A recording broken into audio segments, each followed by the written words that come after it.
Le thème, c'est le retour de Jésus-Christ. C'est un thème qu'on connaît. On sait tous que Jésus reviendra un jour. On sait que Jésus, une fois, il était venu sur la terre, il a fait ce qu'il avait à faire, et puis il est allé auprès du Père, mais ce n'est pas pour de bon qu'il est parti, il reviendra. Et il y a quelques points que j'aimerais partager avec nous aujourd'hui par rapport au retour de Christ. Le premier point, c'est que le retour de Jésus-Christ, c'est un sujet de joie, c'est un sujet de, je dirais même, excitation pour ceux qui sont véritablement attachés à lui, pour ceux qui sont dans la dimension de, voilà, de l'épouse. C'est une excitation, ce n'est pas un sujet de tristesse. Je le disais à quelques bien-aimés. Aujourd'hui, malheureusement, lorsque on parle du retour de Jésus-Christ, même les enfants de Dieu ont peur. Les enfants de Dieu sont stressés. Ils se disent, Jésus revient, ça crée une certaine peur. Ça ne devrait pas être le cas. Parce qu'on sait tous que Jésus, lorsqu'il reviendra, ce sera pour prendre son épouse. Je prends un exemple très simple. C'est comme une femme à qui un homme a promis le mariage. Je ne pense pas que si le mari dit à la femme, je viendrai t'épouser un jour, la femme sera frustrée, ou elle sera triste, ou elle sera stressée, elle sera contente, elle n'aura pas peur, au fait. Je sais pas si vous me faites comprendre. C'est la même chose. Lorsqu'on est véritablement ancré au Seigneur, lorsqu'on sait que par la grâce de Dieu, on est sauvé, on doit d'ailleurs avoir hâte, on doit d'ailleurs attendre ce retour-là avec, voilà, avec beaucoup d'impatience. Donc le premier point, c'est que c'est un sujet de joie, c'est un sujet de consolation. On va lire dans Jésus dit dans Jean chapitre 14, je vais lire la version Louis II. Jésus dit que votre cœur ne se trouble point, croyez en Dieu et croyez en moi. Il y a plusieurs demeures dans la maison de mon Père. Si cela n'était pas, je vous l'aurais dit. Je vais vous préparer une place et lorsque je m'en serai allé et que je vous aurai préparé une place, je reviendrai et je vous prendrai avec moi afin que là où je suis, vous y soyez aussi. Vous voyez, donc Jésus, il est parti pour nous préparer une place. Alors, comme je disais, ça doit être un sujet de joie. Lorsque tu sais que tu es né de nouveau, tu es dans le Seigneur, tu marches vraiment avec le Seigneur, tu dois avoir hâte. Moi, depuis un temps, j'ai commencé à avoir même hâte. J'imagine comment est-ce que la Bible décrit le jour de l'enlèvement, comment est-ce que ça se passera. Lorsqu'on regarde dans 1 Thessaloniciens, on voit, la Bible dit qu'il viendra dans les airs. Moi, des fois, je me fais des scénarios dans la tête. Je dis, waouh, un jour, Jésus, je le verrai dans les airs comme ça. Wow. Malheureusement, je ne pourrai pas faire de snap. Moi qui aime faire des snaps, ça sera tellement glorieux, tellement beau. Et wow. L'apôtre Paul dit même dans 1 Thessaloniciens 4, que tu m'as donné comme texte de base, homme de Dieu, ce chapitre. Je vais le lire. Dans 1 Thessaloniciens 4.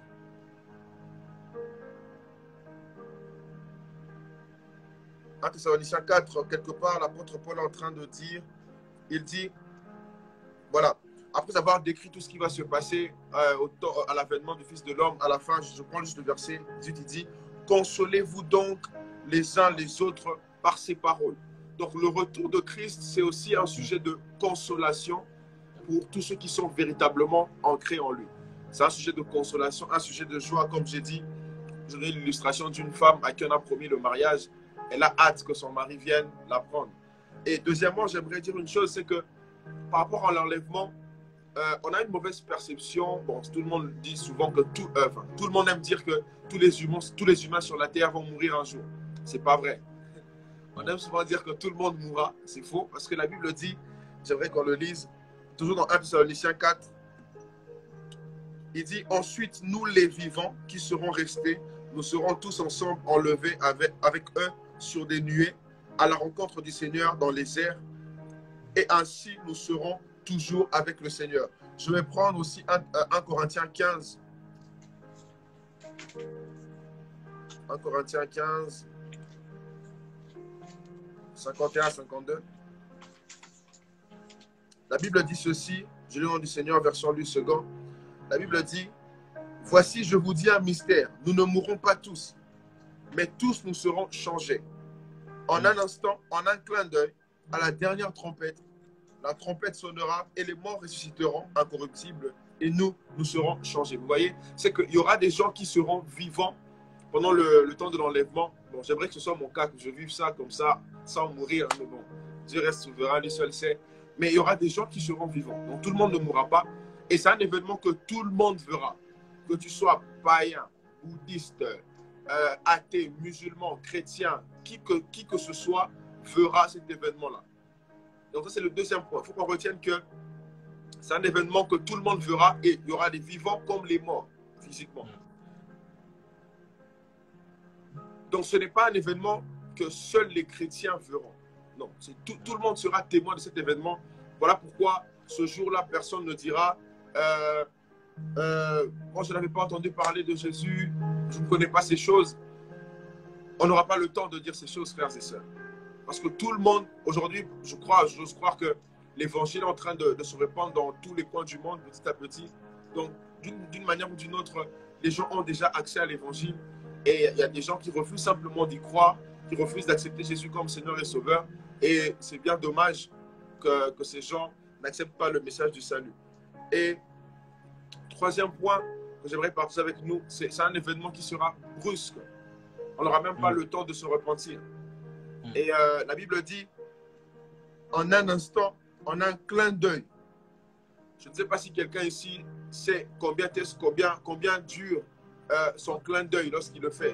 Moi, je ne sais pas, mais c'est très rapide, un clin d'œil. En un clin d'œil, tu n'as même pas le temps de formuler une phrase. Alors, je me demande si, en un clin d'œil, on aura le temps de se repentir parce qu'on aura péché.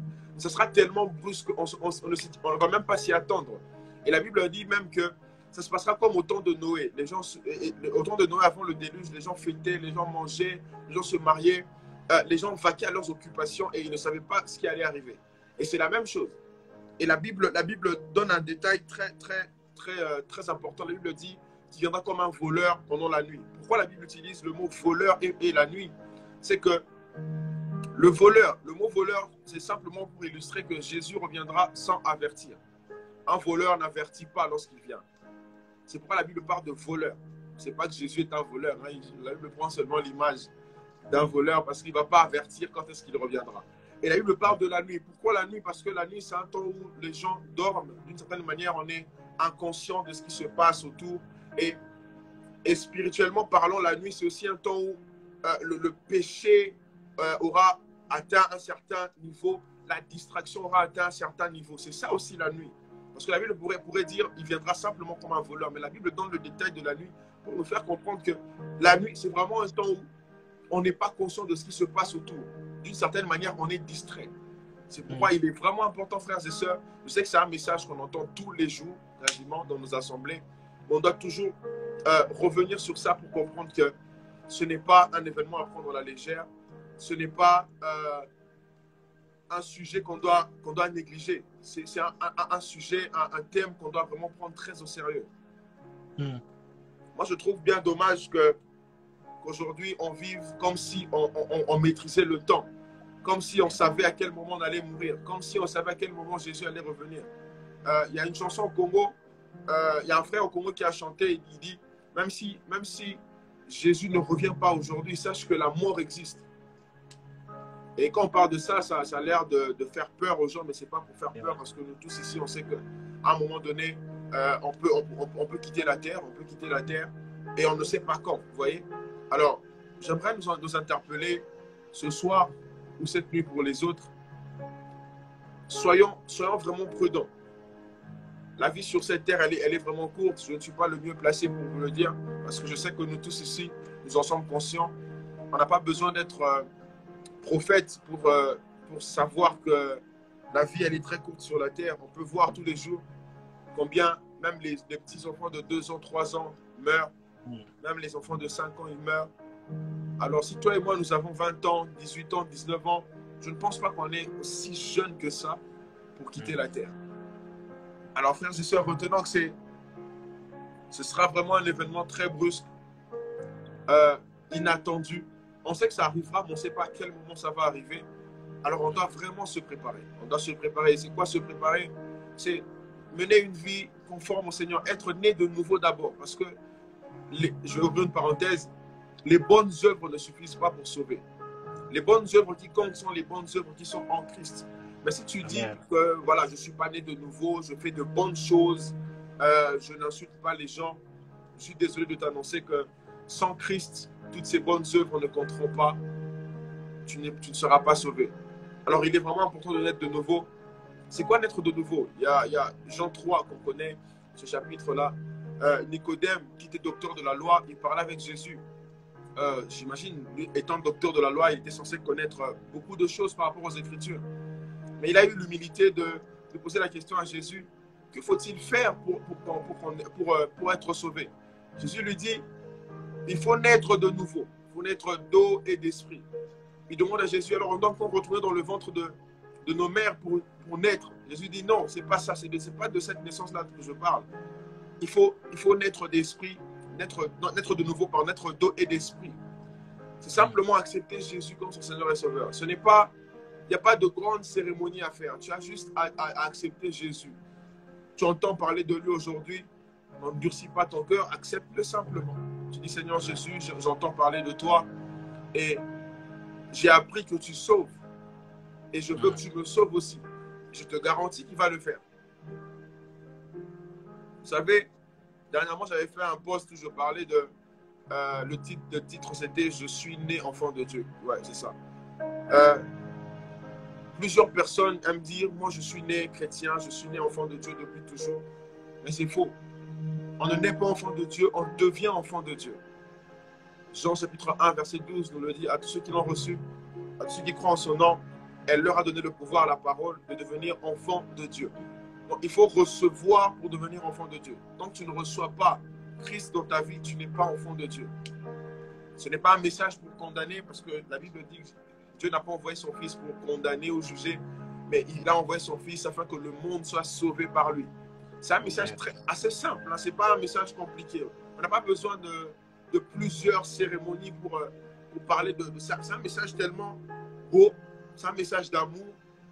Jésus a accepté de venir sur la terre pour te sauver, pour me sauver. Et tout ce qu'il nous demande, c'est de suivre ses préceptes, de marcher selon sa parole. Et il y a autre chose que j'aimerais dire par rapport à l'enlèvement. Pourquoi est-ce que Christ va... Pourquoi est-ce qu'on sera enlevé? Moi, je crois que je serai enlevé, je ne sais pas pour vous. Je crois que vous serez enlevé aussi. Pourquoi est-ce qu'on sera enlevé? Parce que Christ ne voudra pas que son épouse vive la grande tribulation. Donc, l'un des buts de l'enlèvement, c'est de nous épargner de la grande tribulation. Voilà pourquoi Jésus va prendre son épouse pour que son épouse ne subisse pas la grande tribulation. N'est-ce pas un sujet de joie? Tellement que Jésus t'aime et il m'aime, il ne veut pas que nous puissions subir la grande tribulation. Il va nous enlever. Il va nous prendre et nous n'allons pas subir cette grande tribulation. Et autre chose par rapport à l'enlèvement, ça c'est vraiment la partie qui m'attriste beaucoup, mais c'est ce qui va se passer, c'est que ce n'est pas tout le monde qui sera enlevé. Si déjà, ce n'est pas tous les chrétiens qui seront enlevés, alors ça montre déjà que moins de 50% des humains, si on doit essayer de faire les statistiques, on va dire que moins de 50% des humains seront enlevés. Si on doit se baser sur ce que la parole de Dieu dit, pour être sauvé, il faut naître de nouveau, il faut accepter Jésus comme Seigneur et Sauveur. Il y a tellement de religions qui ne croient pas en Jésus-Christ comme Seigneur et Sauveur. Déjà là, il y a un problème. Et même dans le christianisme, il y a des gens qui ne croient pas que Jésus est Dieu, qui ne croient même pas qu'un jour on ira au ciel. Là encore, il y a un problème. Donc même dans le christianisme, et même parmi ceux qui sont nés de nouveau, il y en a qui vont rester. On voit cette illustration dans Matthieu, dans la parabole de l'histoire des 10 vierges. Comme on le sait tous, du moins pour la plupart, les 10 vierges représentent simplement les chrétiens. Donc les 10 vierges, les 10 femmes, elles étaient toutes vierges. En d'autres termes, toutes ces femmes étaient chrétiennes. Elles étaient toutes chrétiennes. Mais il y a une partie qui ont été sages et l'autre partie des femmes, les autres femmes n'étaient pas sages, elles étaient folles. Donc pour dire qu'il y a des chrétiens qui vont rester, malheureusement. Alors je prie que ce ne soit pas ton cas, je prie que ce ne soit pas mon cas, je prie que chacun de nous puisse vraiment s'examiner par rapport à cela et qu'il puisse vraiment appliquer son cœur à la parole de Dieu, qu'il puisse vraiment appliquer son cœur à la parole de Dieu, excusez-moi, que chacun de nous puisse vraiment s'appliquer par rapport à cela, parce qu'il ne suffit juste pas de naître de nouveau pour être enlevé. Ça demande autre chose. Quoi? Marcher conformément au Seigneur. On a vu, comme j'ai dit, on connaît l'histoire des 10 vierges dans Matthieu, c'est que certaines avaient l'huile, avaient leur lampe allumée et d'autres non. D'autres étaient négligentes. d'autres, elles étaient sages. Elles se préparaient. Quelle est cette femme-là? Comme je disais au début, j'ai parlé de femme. Je sais que je ne suis pas une femme, je ne le serai jamais au nom de Jésus. Mais je sais que les femmes, avant de se marier, elles se préparent. Elles se préparent. Elles prennent du temps pour se préparer. Mais quelle est cette femme-là qui prétend attendre son mari pour le mariage et qui ne se prépare pas? Ça n'a pas de sens. Donc, seulement ceux qui se préparent et qui se préparent bien seront enlevés. Alors, comme j'avais dit au début, mon message n'allait pas être très long. C'est aussi simple que ça. Jésus revient bientôt. Ça a l'air d'être un slogan. Ça a l'air d'être une phrase qu'on répète tous les jours. Mais laissez-moi vous dire que c'est vrai. C'est vrai. Peut-être que tu attendais une prophétie ce soir d'une manière personnelle, qu'on te dise, exemple, j'ai une prophétie pour chacun de nous et pour toi qui es en train de suivre. J'ai un message pour toi. Un jour, tu quitteras la terre. Ça, c'est le message qui ne ratera pas. Si tu attendais un message ce soir, j'aimerais te dire qu'un jour, tu quitteras la terre et tu ne sais pas à quel moment ça va se passer. Et je bénis vraiment le Seigneur pour cette initiative, homme de Dieu, le retour de Jésus-Christ. C'est un message qu'on entend, qu'on néglige un peu trop aujourd'hui. On passe tellement du temps à se concentrer sur autre chose que ça. L'apôtre Paul va dire, affectionnez-vous aux choses d'en haut. Mais ce n'est pas vraiment le cas dans notre génération, du moins pour certains, malheureusement. C'est qu'on est plus concentré sur ce qui est superficiel. On ne prend même pas le temps de penser à l'éternité. Vous savez, frères et sœurs, bon, ça j'ai fini. Je prie vraiment que le Seigneur mette les mots qu'il faut pour les minutes qu'il reste, ce qui reste. S'il te plaît, Saint-Esprit, aide-moi. Vous savez, frères et sœurs, peu importe le nombre d'années que tu passeras sur la terre, même si tu passes 100 000 ans sur la terre, les 100 000 ans ne seront jamais comparables à l'éternité. Jamais, jamais. Je répète, même si tu passes 100 000 ans sur la terre, ou même 15 milliards d'années sur la terre, ces 15 milliards d'années ne seront jamais comparables à la durée de l'éternité. Le mot éternité, c'est éternel. Alors, pourquoi alors privilégier les choses qui sont éphémères et négliger ce qui est éternel? Jésus dit, celui qui cherchera à gagner sa vie, la perdra. Mais celui qui je crois qu'il dit, celui qui la perdra à cause de moi, la gagnera. Qu'est-ce que ça veut dire? Celui qui cherchera à gagner la vie terrestre, les choses de la terre, il va perdre, il sera perdant. Mais celui qui acceptera de perdre pour gagner Christ, c'est celui-là qui sera le gagnant. Comme on le sait tous, dans le royaume de Dieu, ceux qui acceptent de perdre sont ceux qui gagnent. Ce n'est pas quelque chose de nouveau que je vous dis, c'est juste un rappel. On accepte de perdre pour gagner Christ, pour gagner la vie, la vraie vie qui est Jésus-Christ. Alors, frères et sœurs, vous avez en face de vous un jeune. Je ne suis pas, si j'étais un vieux de 60 ans ou 70 ans, vous auriez peut-être dit, ah non, mais toi tu es vieux, c'est pourquoi tu parles comme ça. Mais c'est un jeune qui vous parle. Excusez-moi.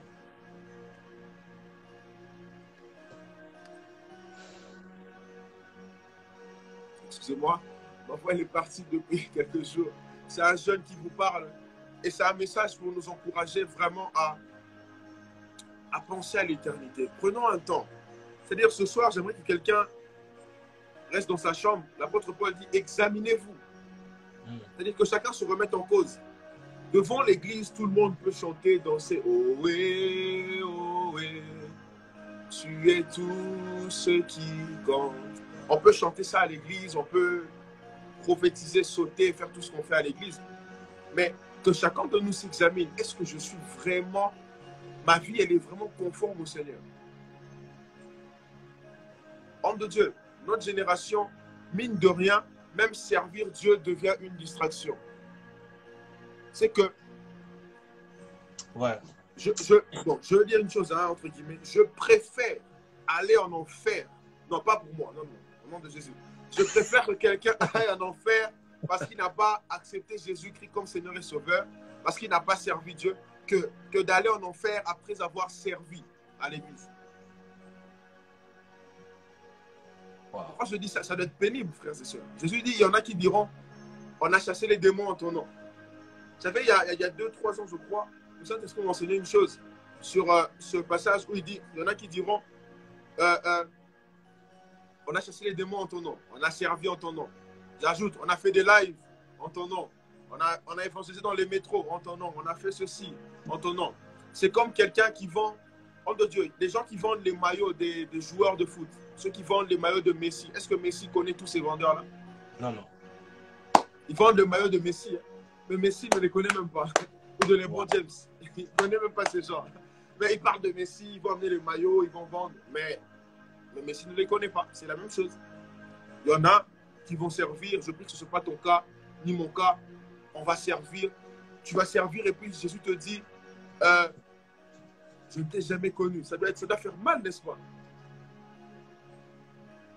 Imaginez avec tous les sacrifices qui existent dans l'œuvre de Dieu. Comme tu as dit, homme de Dieu, j'ai passé un week-end, je n'ai pas dormi plus de 5 heures du temps ce week-end. Wow. La nuit dernière, cette nuit, je n'ai même pas dormi. Après la conférence d'Ottawa, je suis allé là où j'étais logé à 4 heures du matin. Je suis allé dormir à 4 heures pour me réveiller à 5 heures et conduire, prendre la voiture à 6 heures pour venir à Montréal parce que j'avais culte le matin. Après le culte, je devais me reposer un peu pour ce live. Imaginez tous ces sacrifices. Et puis à la fin, Jésus me dit, il ne m'a jamais connu. Non. Non. Je ne peux pas accepter ça. Non. Amen. Non, impossible. Vous voyez? Donc, tous ces sacrifices, on peut beau faire ça, mais si on n'est pas vrai avec lui, frères et sœurs, c'est zéro. Et quand il dit, je ne vous ai jamais connu, qu'est-ce que ça signifie? Ça ne signifie pas qu'il ne connaît pas ton nom. Il sait que tu t'appelles Steve. Il sait qu'il y a la servante de Dieu, Sarah Wimbassa, qui est là. Il sait qu'il y a Eli, Dondo. Il connaît le nom de tout le monde. Il nous connaît par le nom, ça c'est sûr. Mais quand il dit « je ne vous ai jamais connu », c'est la dimension de l'intimité. Vous savez, lorsque la Bible parle du verbe « connaître », je ne sais pas pourquoi je parle de ça. Quand la Bible parle du verbe « connaître », là, ce n'est pas comme on l'entend seulement connaître. C'est plus en termes d'intimité. C'est comme dans Genèse, quand la Bible dit que Adam connut Ève. C'est-à-dire qu'ils ont eu un rapport intime. Alors lorsque Jésus dit « je ne vous ai jamais connu », c'est quoi? C'est qu'entre vous et moi, il n'y a pas eu de rapport intime. On ne s'est pas accouplé. Donc il n'y a pas de rapport. C'est pourquoi il dit, il leur dira « je ne vous ai jamais connu ». Hier à Ottawa, j'ai dit quelque chose.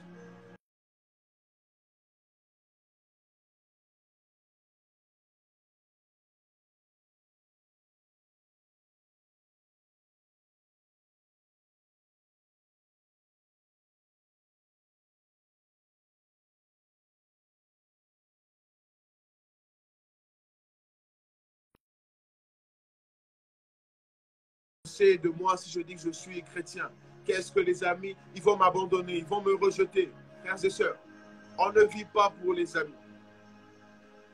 J'ai dit une chose, imaginez un groupe de jeunes qui vivent dans la débauche. Et un jour, c'est juste un scénario parce que tout peut arriver. Un jour, imagine, homme de Dieu, un groupe de jeunes qui font tout ce qu'ils font, comme débauche, ils font leurs affaires et à la fin, l'un d'entre eux meurt sans se repentir. Et ceux qui restent en vie, pendant ces moments de deuil de leur ami, ils décident d'accepter Jésus-Christ comme Seigneur et Sauveur. Qui sera perdant dans l'histoire? Je vous pose la question. Tu es avec tes amis, vous faites ce que vous faites. Et si tu es conscient que tu vis dans la débauche, vous êtes ensemble, et c'est toi qui meurs, et tes amis, après ta mort, ils prennent conscience, ils disent non, on doit accepter Jésus. Mais toi, tu pars. Mais et eux, ils restent accepter Jésus comme Seigneur et Sauveur. Ce serait une grosse perte. C'est toi qui seras le perdant. Et j'ai dit que ta mort sans Christ ne soit pas l'occasion de la conversion des gens autour de toi. Je répète, que ta mort sans Christ ne soit pas l'occasion de la conversion des gens autour de toi. En d'autres termes, ne sois pas le sacrifice. Parce que Jésus est déjà mort pour que les gens soient sauvés, mort et ressuscité pour qu'on soit sauvés. Toi, tu n'as pas à mourir pour que les gens naissent de nouveau. Je connais beaucoup de gens qui sont convertis comme ça. Ils étaient dans des gangs de rue et lorsque ils ont perdu les amis, ils ont pris conscience que leur vie n'était pas bien, n'était pas en ordre. Et là, ils se sont convertis et leurs amis sont partis comme ça sans se convertir. Vous voyez? Même à l'école, lorsqu'on fait des travaux d'équipe, de laboratoire, etc., il n'y a pas de bulletin collectif. Chacun de nous a ses propres résultats. Vrai ou faux, homme de Dieu? C'est comme ça. On peut beau faire un travail en équipe, mais à la fin de l'année, j'aurai mes propres résultats, tu auras les tiens. Il aura les siens. J'aimerais vraiment qu'aujourd'hui, que chacun de nous s'examine. Sortons un peu de l'excitation, de la vie chrétienne, d'excitation, de divertissement. Une vie chrétienne où on ne fait que crier, danser, chanter, gesticuler, où on ne vit pas les fruits dignes de repentance. Je nous parle à nous tous, pas à vous seulement, à moi-même le premier. Cherchons à être authentiques, cherchons à marcher comme il se doit. La vie est très courte, frères et sœurs, et on ne maîtrise pas la vie et le temps qu'on a sur la terre. Le jour où tu es né, tu n'as aucun souvenir, je l'ai même dit hier, de ce qui s'est passé ce jour-là. On t'a juste raconté, tu n'as aucune idée. Et le jour où tu quitteras la terre, tu ne sais pas non plus comment est-ce que ça va se passer. Ça signifie simplement que tu n'as aucun contrôle sur tout ça. Voilà, c'était ça mon message pour aujourd'hui. En résumé, Jésus revient bientôt. Il est tellement amour. Il ne vient pas, Jésus n'est pas venu pour juger quelqu'un ou condamner quelqu'un. Il est plutôt venu pour nous réconcilier avec le Père et pour nous sauver, nous donner sa nature, voilà, sa nature divine, nous communiquer la vie de Dieu, qu'on appelle la vie Zoé. Sur ce, que le Seigneur vous bénisse abondamment. Homme de Dieu, j'ai fini. Wow. Gloire à Dieu, gloire à Dieu, gloire à Dieu, gloire à Dieu. Merci beaucoup, homme de Dieu. C'était vraiment court et puissant. Gloire à Dieu. Et Man of God, je ne sais pas pourquoi, je suis en train de sentir dans mon esprit là maintenant, parce que nous sommes à la fin. Le Saint-Esprit m'a dit ferme le cahier, ferme, parce qu'il y a beaucoup là maintenant qui sont en train de faire la prière de repentance. S'il y a possibilité, Man of God, de prier pour ces gens-là, pour ces âmes-là qui sont en train de faire la prière de repentance, de prier pour eux, même pour ceux qui viennent de donner leur vie à Jésus. Donc, faire l'appel pour ceux qui veulent donner la vie à Jésus-Christ et prier pour ceux-là qui veulent remettre leur vie en ordre et suivre Jésus-Christ. Donc, c'est à vous, man of God. Super, super. Alors, à toi qui prends la décision aujourd'hui d'accepter Jésus-Christ comme ton Seigneur et Sauveur, j'ai juste envie de te dire bienvenue dans la grande famille des enfants de Dieu. Avant que je prie, j'aimerais dire une chose. La vie chrétienne, ce n'est pas une vie en rose. Si je te dis que venir à Christ, tout sera rose, ce sera un gros mensonge. Et même, je risque même d'être frappé par le Seigneur parce que lui-même, il a dit, celui qui veut me suivre doit porter sa croix. Mais je peux te garantir d'une chose. Marcher avec le Seigneur, c'est la meilleure des choses qui puisse exister sur la terre. Et tu ne vas jamais regretter ce choix que tu fais. Et à toi qui reviens au Seigneur, c'est une très bonne décision parce que moi-même, ça m'est arrivé. J'ai eu à rétrograder. Vous pourrez voir dans les highlights sur Instagram, il y a mon témoignage. J'ai eu à rétrograder, à m'éloigner encore plus loin vraiment du Seigneur. Mais Dieu, dans son amour, il m'a ramené à lui. Et donc, je veux simplement prier. Et là où vous vous trouvez, et juste simplement une attitude de révérence envers le Seigneur, de reconnaissance, d'humilité. Et que cette prière porte vraiment du fruit dans la vie de chacun de nous. Père, dans le nom de Jésus, je prie pour ceux qui décident aujourd'hui de t'accepter comme leur Seigneur et Sauveur. Oh Jésus, merci de les sauver. Merci d'être leur Sauveur et leur Seigneur.